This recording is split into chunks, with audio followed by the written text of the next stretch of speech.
감사합니다. 오늘 성령으로 속사람을 강건하게 합시다는 제목으로 말씀을 전하려고 나왔습니다. 저희들이 거칠에만 힘쓸 것이 아니라 성령으로 정말 주님에 대한 믿음으로 저희들 강건하게 하여서 언제 어디서나 주님과 동행하는 삶, 주님이 뜻이라면 생사를 불구하고 달려갈 수 있는 저희들이 될 수 있게끔 하여 주시옵소서. 이 시간도 주님 앞에 맡겨오며 예수 그리스도 이름 받들어 감사하며 기도드리옵나이다. 아멘. 우리는 오늘날 보면 외모에 대해서 많이 신경을 씁니다. 믿는 자들이 하나님이 말씀과 뜻으로 살기를 원하지 않고 그래서 신경을 쓰는데 어떤 데 신경을 쓰는가? 겉을 칠하기 위해서 신경을 쓰더라 이겁니다. 주렁주렁 매달고 이런 데 대해서. 그래서 저도 옛날에는 그렇게 살아봤어요. 무슨 드레스를 차려입고 목줄을 걸고 남보다 더 멋있게 하려고 했는데 그게 겉으로 남보다 더 멋있는 것이 중요한 것이 아니라 우리의 속사람을 강건하게 해야 되는 것입니다. 그 지장을 잘해서 잘 꾸미는 것도 중요합니다. 고지지하면 하나님을 믿는다 사람들이 거시하고 머리도 푸시하고 이러고 다니면 안 되지만 그렇지만 겉보다 중요한 것이 속이다.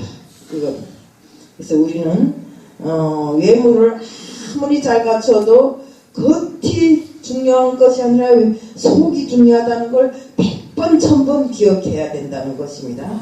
사도 바울이 에베소 교회 성도들에게 편지를 보낼 때는 감옥에 있었어요. 사도 바울이 소리죠. 겉사람보다 속사람을 강건하게 하라는 게 사도 바울의 편지입니다. 그래서 우리가 사도 바울이 잡히게 되니까 에베소 교회 그 사람들이 막 낙심하고 있을 때 사도 바울은 어땠습니까? 감옥에서 주님 앞에 무릎을 꿇고 하나님이시여 저들이 낙심하지 않고 겉사람이 아니라 속사람을 강건하게 하여 주시옵소서 이렇게 기도했잖아요. 그런데 그 에베소 사람들은 어쨌습니까? 바울이 잡히니까 막 창피하다고 그렇게 하는 사람도 있고 바울이 그 진로가 잘못됐다고 막 욕하고 돌아서는 사람도 있고 이랬어요. 하지만 바울은 늘상 그 감옥 안에서도 그들이 겉사람이 아니라 속사람을 강건하게 해달라고 이렇게 기도를 했습니다. 우리의 기도를 보면 대부분 어떻습니까? 내 자식이 잘 되고 내 남편이 잘 되고 우리 집이 잘 되고 우리 집에 물줄과 금전이 막 차고 넘치도록 있게 해주고 하는 이런 기도들만 하잖아요. 그런데 바울은 그게 아닙니다. 우리 성경에 보면 신약 성경에 그 3번 나오는 말로 의와 거룩함으로 만들어진 새 사람을 놓고 바로 속사람을 표현하는 것입니다. 속사람은 하나님을 사랑하고 말씀을 사랑하고 또 사모하고 신령한 그 모든 것이 다 하나님의 것이라는 것을 알 수 있는 사람을 놓고 말하는 것입니다. 속사람은 정직하고 진실하고 정말 그 모든 삶이 하나님을 향한 삶을 사는 사람이 바로 속사람인 것입니다. 아니 하나님을 향한 삶을 사는 것 같으면서도 입술에는 모든 것이 주렁주렁 열매가 많은데 그 열매가 실제적으로 행함이 없는 열매더라. 지금 우리가 하고 있는 게 정말 우리가 강철회사에 정말 그 신화를 이룬 앤드류 카네기를 알지요. 그 카네기가 나이가 차서 그 기업을 다른 사람한테 물려줄 때 그 기업에서는 정말 대단한 사람들이 많잖아요. 경영학적으로도 대단하고 운영도 제대로 하고 이런 사람을 뽑아줄 것이다 이렇게 생각했는데 카네기가 지정한 사람은 뜻밖의 사람이었어요. 자기 비서를 지정했어요. 그 사람이 원래 그 정원직이었어요. 그래서 카네기는 그 사람을 봤을 때 항상 어느 만큼 일하라고 하면 그 일하라고 한 것 외에도 그 주변을 다 정리하고 자기 책임을 다했고 또 비서로 채용된 다음에도 카네기 일거수일투족을 다 배워가면서 책에다 써가면서 이렇게 보좌를 했다고 합니다. 이렇게 거의 성실성, 진실성을 놓고 봤을 때 그는 능히 큰 기업이지만 운영할 수 있을 것이다. 그래서 우리가 물론 하나님 앞에 섰을 때도 중요하지만 세상도 이런 사람들을 요구하더라고요. 그렇기 때문에 우리는 카네기는 그래서 자기 그 비서인 찰스 쉬브를 그 기업의 CEO를 임명하면서 뭐이라고 했는가? 네가 운영을 잘 못할 것 같으면 유능한 운영자를 채용해서 그 사람을 운영시키면 될 거 아닌가? 응? 또 전략이 필요하면 전략이 필요한 그만큼 그 전략이 능한 사람을 임명해서 그 사람을 써먹어라. 그럼 될 거 아닌가?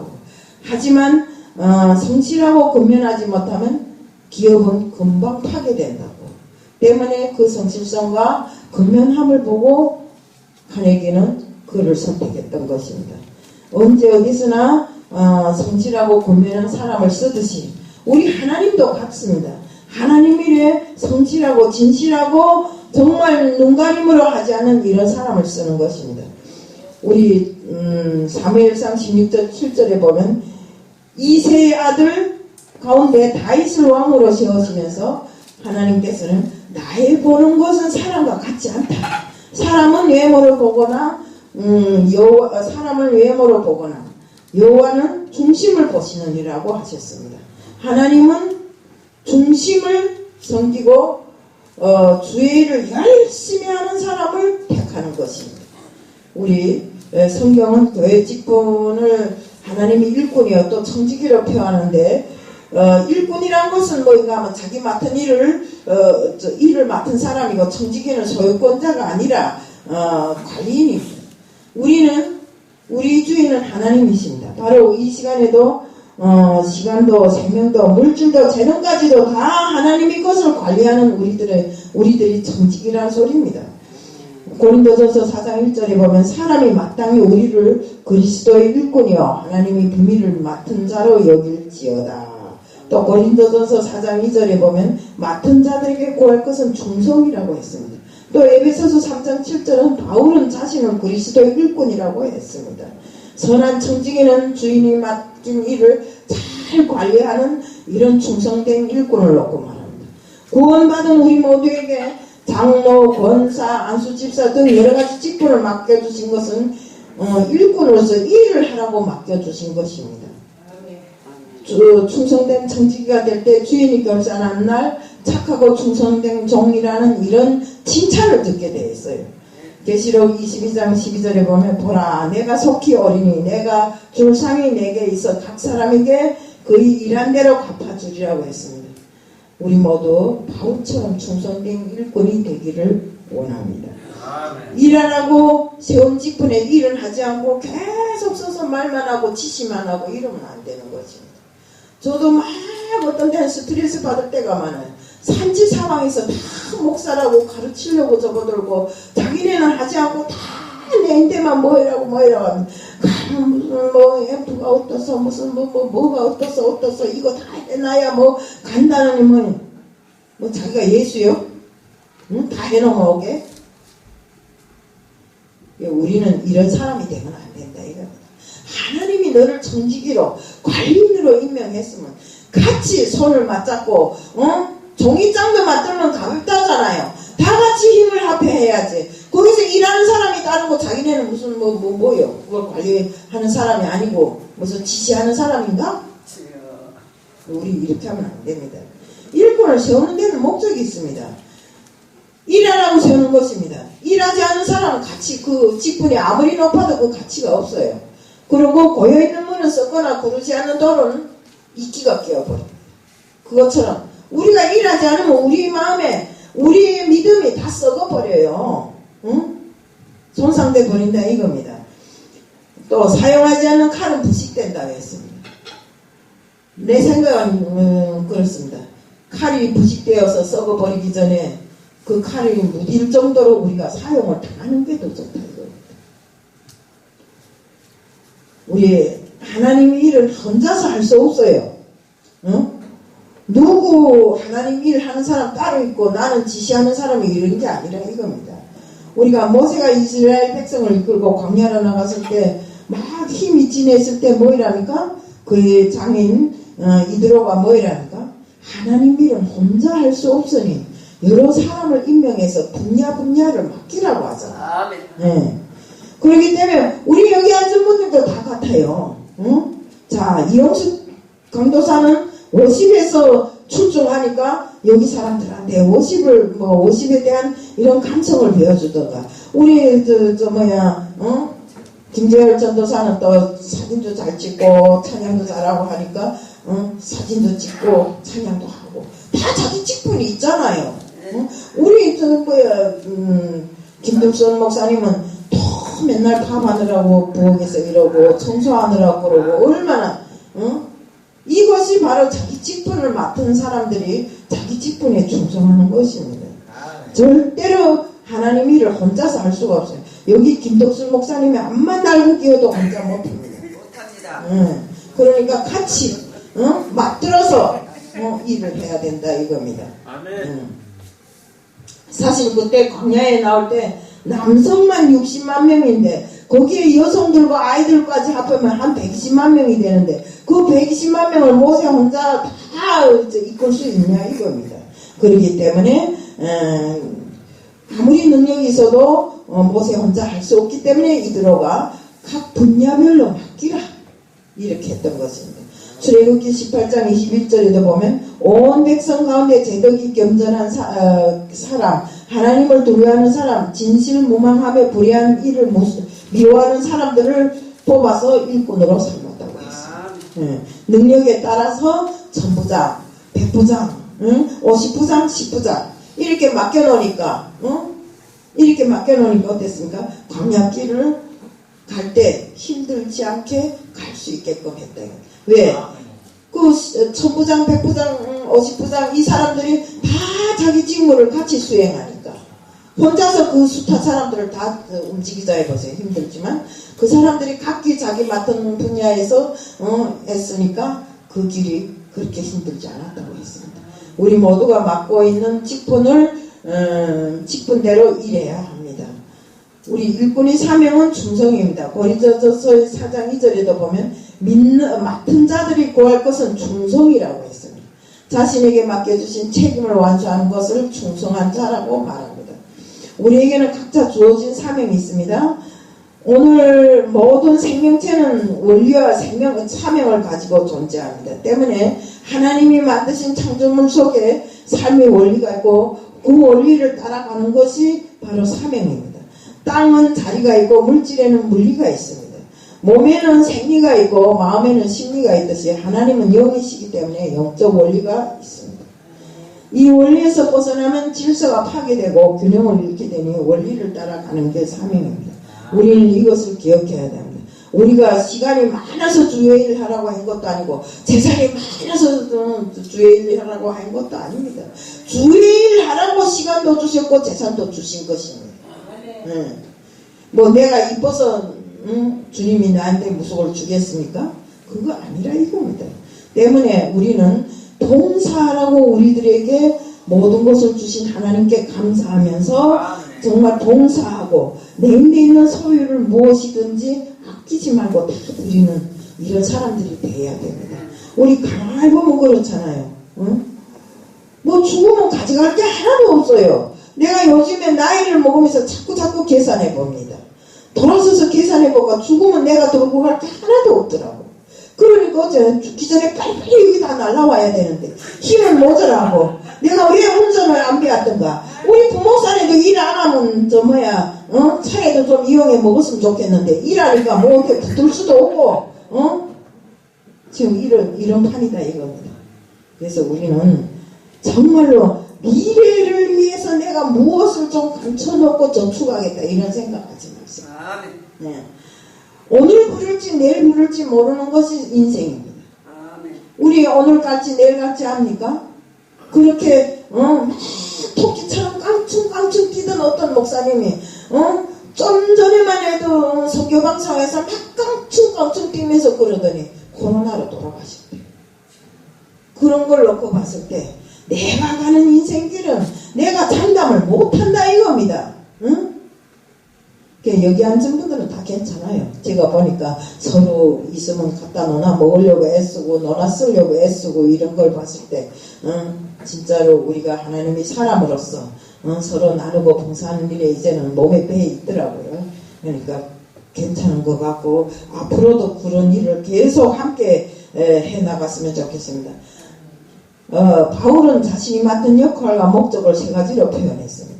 에베소서 3장 8절에 이방인에게 복음을 전하기 위해서 했어요.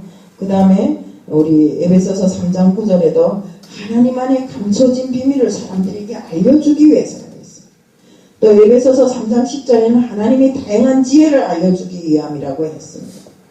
우리 모든 맡은 역할에서 중심은 하나님을 섬기고 하나님 앞에 순종하고 충성하는 자가 되기를 우리 모두 다 함께 정말 순종하고 충성하고 어떤 일이 있어도 나는 하나님밖에 모른다는 이런 사람들이 되기를 축복합니다.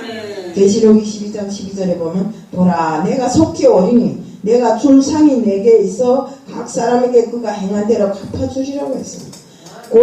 교회는 어떻습니까? 하나님이 비밀을 전하는 곳입니다.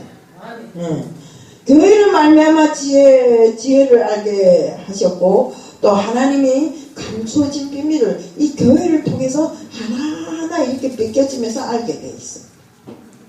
우리 에베소서 3장 9절부터 10절에 영원부터 만물을 창조하신 하나님 속에 감추었던 비밀이 경륜이 어떤 것을 드러내게 하심이라.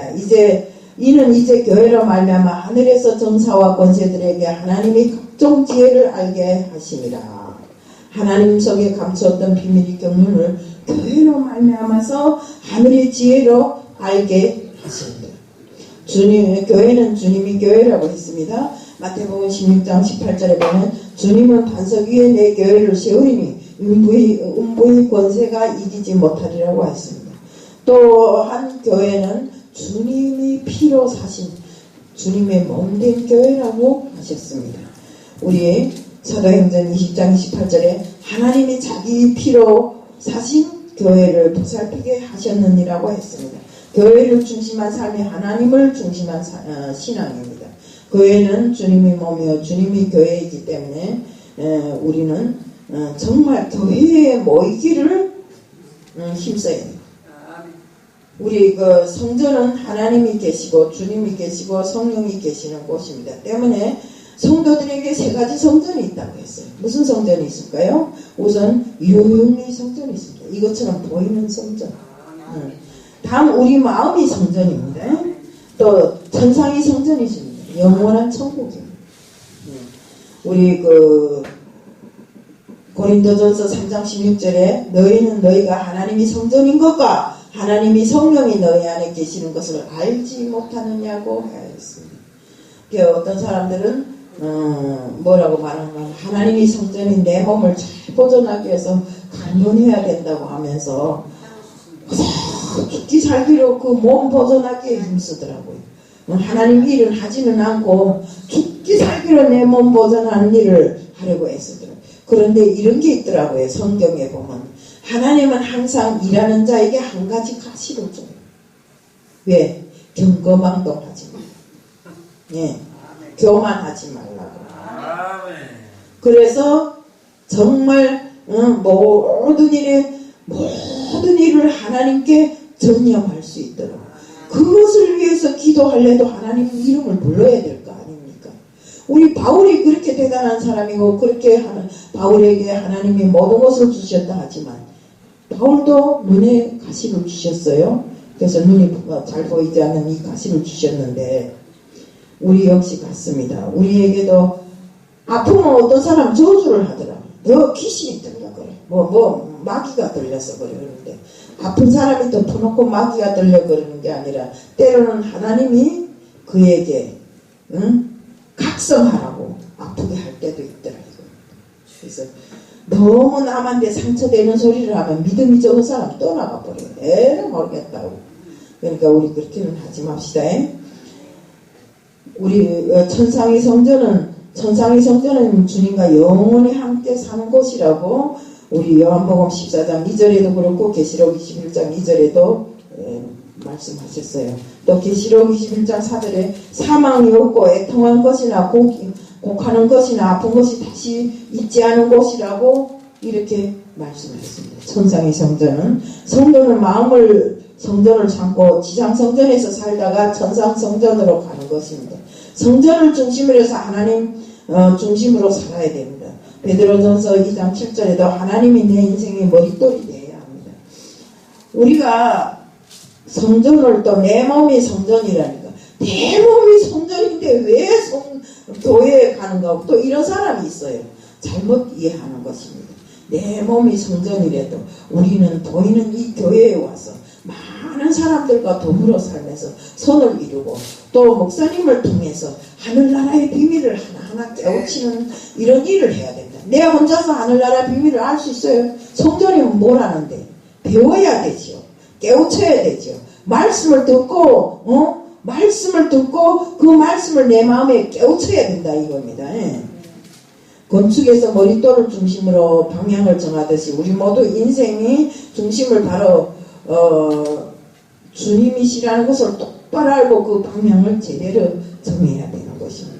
하나님은 교회를 통해 예정하신 뜻을 알게 하셨습니다. 에베소서 3장 11절에서 영원부터 우리 주 그리스도 예수 안에서 예정하신 뜻대로 하신 것이라.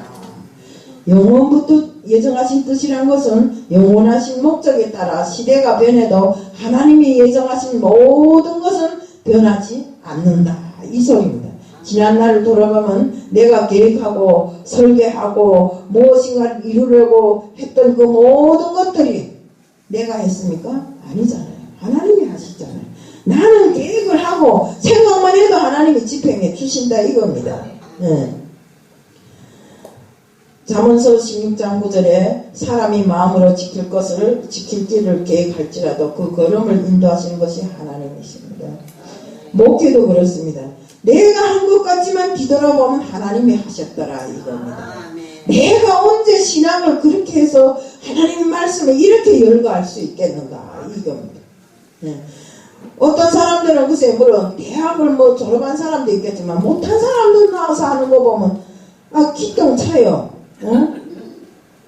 대학도 못 다니고 고등학교도 제대로 못 다닌 사람이 말씀은 아예 기똥차게 하는 거 보면 이건 하나님이 하시지 그가 하는 게 아니더라 이겁니다.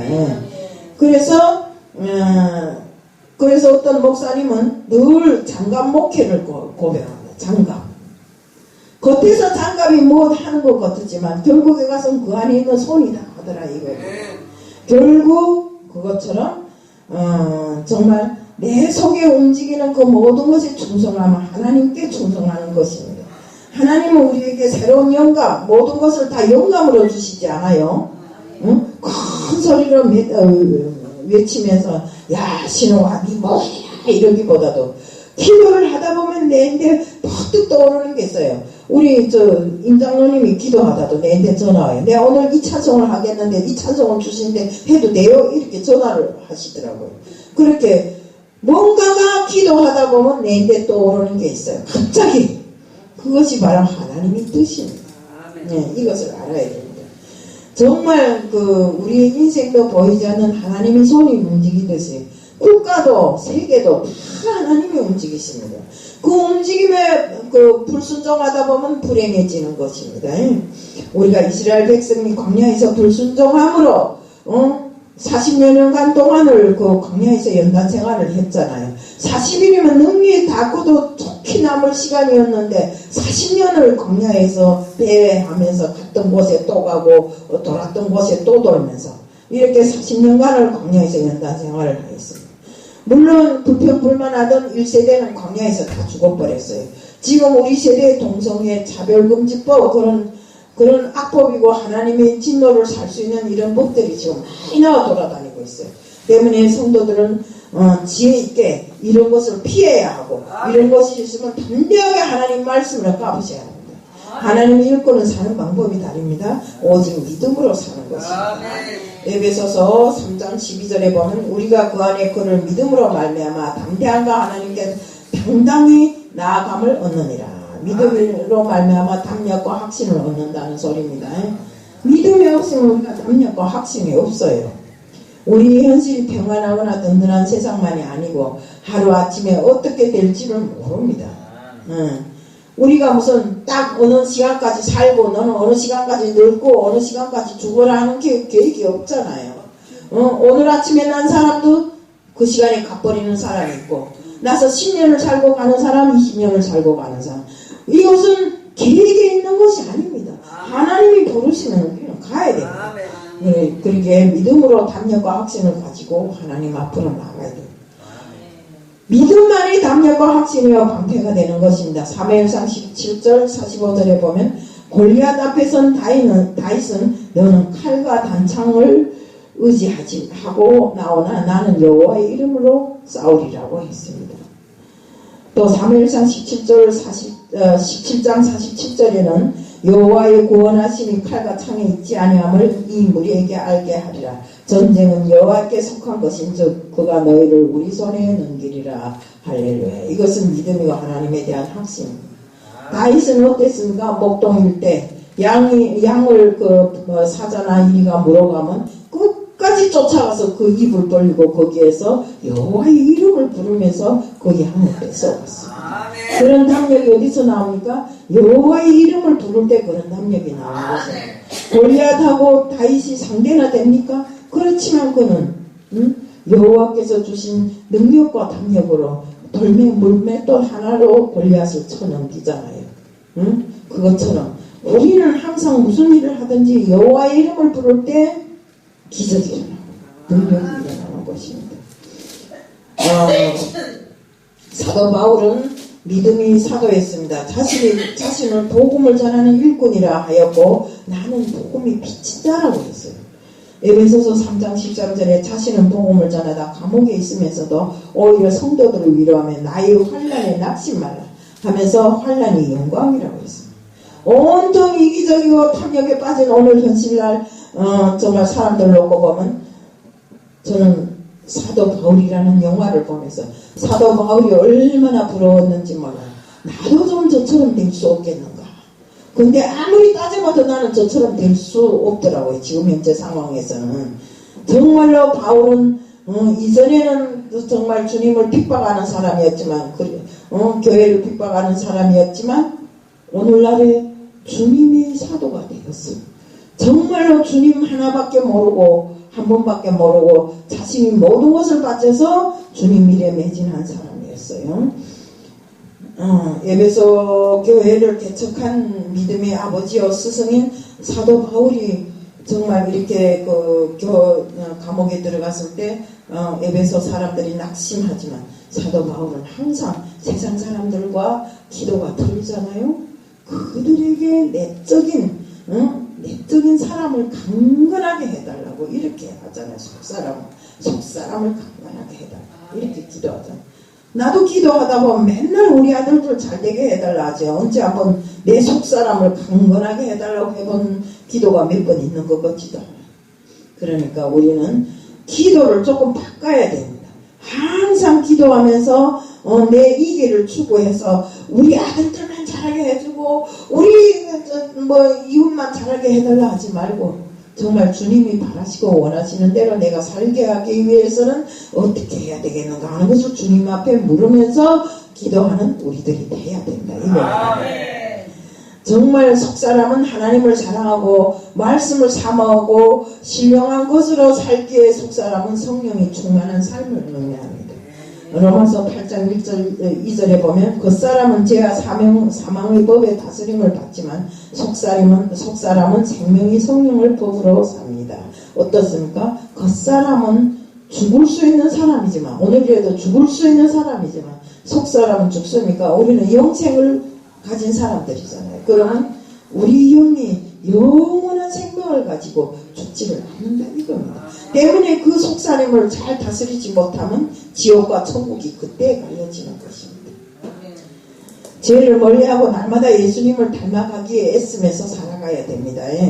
또 우리는 성령의 열매를 많이 맺어야 됩니다. 아까도 우리 목사님 이야기했지만 심지 않은 것이 어떻게 열매를 맺겠습니까? 때문에 우리는 많이 심어야 됩니다. 열매, 전도의 열매, 선교의 열매, 그 모든 것을 열매 맺을 수 있는 그런 기틀을 마련해야 된다 이겁니다. 우리가 18세기의 역사적인 그 복음 전도사 요한 웨슬러 한 사람이 회심으로 성령이 바람이 불 때 강력한 역사가 영국을 파괴했어요.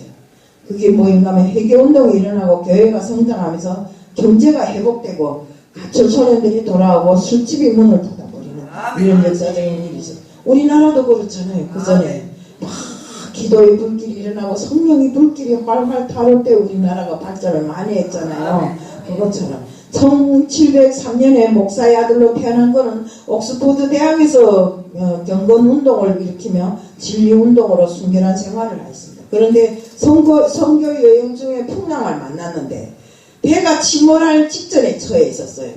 그런데 그 같은 배에 있는 모라비안 교인들을 보면서 그는 큰 충격을 받았어요. 배가 지금 방금 물에 빠져서 침몰할 그런 환경에 처했는데 그 모라비안 그 사람들은 그 배 안에서 찬송을 부르면서 기도를 하더라고요. 이것을 보고 그는 정말로 두려워해야 할 그 사람들 두렵지 않게 하나님을 보면서 웃으면서 기도하고 찬송하면서 이렇게 하더래요. 거기에서 그는 정말 자신이 충격을 받고 자신이 신앙을 다시 한번 되돌아보고 회개운동을 다시 한번 일으켰다 이거. 스가랴서 3장 2절에는 그는 아직 죽음이 준비되어 있지 않았는데 너는 불에서 꺼낸 그을린 나무가 아니냐는 주님의 음성을 듣게 되었습니다. 어려서 목사관 하재로 타오르는 불길 속에 구출되었던 웨슬리는 주님의 음성을 듣고 신령의 놀라운 역사를 체험하고 회심 후 크게 쓰임받기 시작했습니다. 하나님께서 영국의 복음 전도자로 세우셨으며 온 세계는 나의 교구다 이러면서 유럽뿐만 아니라 세계를 향해서 선교사로서의 역할을 다 수행했습니다. 그 사람은 육신이나 외모나 세상 것을 세상 사랑하지만 육신의 모습에 따라 사는 사람을 옛사람이라고 합니다. 로마서 7장 22절에 보면 그래서 사도 바울은 속사람은 하나님의 법 즉 말씀을 즐거워하지만 겉사람은 죄의 법 육신의 법을 섬긴다고 했습니다. 사람들은 자기 인생을 결정적으로 좌우하는 것이 겉사람으로 아는데 인생을 결정하는 중요한 것은 겉사람이 아니라 그 사람이 속사람입니다. 고린도후서 4장 16절에 보면 바울은 우리의 겉사람은 낡아지나 속사람은 날로 새로워진다고 했습니다. 속사람이 강한 사람은 어떤 세상적인 일에도 담대합니다. 또 어떤 어려움과 고난이 와도 참고 견딜 수 있는 이런 힘이 있습니다. 구원이 하나님을 바라보며 소망 가운데 찬양하며 기도하며 자신을 늘상 회개하며 자신을 주님 앞으로 한 걸음 한 걸음 더 가까이 다가가게 합니다. 세상 사람들이 그리스도를 두려워하는 이런 이유가 있어요. 왜 그런가? 그들이 그리스도인이 부자이거나 또 권력자이거나 이래서 두려워하는 것이 아니라 그들은 죽음 앞에서도 세상을 두려워하지 않고 죽음을 두려워하지 않는다 이거예요. 때문에 세상 사람들이 그리스도인을 무서워하는 한 가지 요인입니다. 정말 그 속사람을 예수 그리스도께서 항상 강하게 해주시기에 우리는 성령의 법에 죄와 사망을 이기고 정말 자유함을 누릴 수 있는 것입니다. 예수님이 바로 우리 속사람의 왕이십니다. 주님은 반드시 다시 옵니다. 사도행전 1장 11절에 있듯이 너희 가운데 하늘로 올라오신 이는 하늘로 올라오신 이 예수는 하늘로 올라가심을 본 그대로 오시리라고 했습니다. 우리는 천사장의 나팔소리와 함께 다시 오신 주님을 맞이할 준비가 되어 있습니다. 지혜로운 다섯 처녀처럼 늘상 기름 준비하고 등잔 준비를 하고 있어야 됩니다. 우리 기름 준비가 뭐고 등잔이 무엇입니까? 바로 말씀이잖아요. 말씀으로 내 속사람을 강건하게 하고 온전한 믿음으로 내 속사람을 강건하게 할 때 정말 주님께서 어느 날 어떤 시간에 오시더라도 우리는 능히 맞을 수 있는 이런 사람들이 될 수 있다 이겁니다. 예수님 때문에 우리는 예수님에 대한 굳은 믿음을 세워야 됩니다. 우리는 예수님에 대한 믿음의 굳건히 서서 끝까지 예수님을 따라가는 이런 사람이 되어야 됩니다. 예수 그리스도는 우리 왕이시고 우리 구세주이기에 우리는 예수라는 그 이름 내 생활이 어떤 곳에도 예수를 붙이면 잘못되는 일이 없어요. 어디에 어떤 환난과 핍박이 있다 하더라도 예수 이름을 부르면서 담대하게 나아가야 됩니다. 나는 약하지만 예수는 강하잖아요. 우리 빌립보서 4장 13절에 내 안에 계신 주님의 능력이 우리로 하여금 세상도 감당하지 못하는 강한 자가 되게 합니다. 둘째로 예수의 사랑으로 충만해야 됩니다. 믿음의 반석 위에 뿌리를 내리고 하나님의 충만한 것으로 채우는 정말 늘상 채워나가는 우리들, 예수님이 사랑을 알아야 됩니다. 예수님은 세상을 이처럼 사랑하셔서 이 땅에 오셔서 우리들이 죄를 위해서 십자가에 달리시고 피와 불을 다 흘리신 분이십니다. 때문에 우리는 예수님의 사랑을 깨닫고 항상 예수님의 사랑을 온전히 행함으로써 실천해 나가는 우리들 모두가 되어야 됩니다. 오늘 우리에게 필요한 것은 강건한 속사람입니다. 때문에 성령께서 강하게 속사람을 만들어 주시니 우리도 바울처럼 성령의 정말 강한 이런 속사람으로 또 성령의 은혜와 축복 속에 능력을 행할 수 있는 우리들 모두가 되어야 되는 것입니다.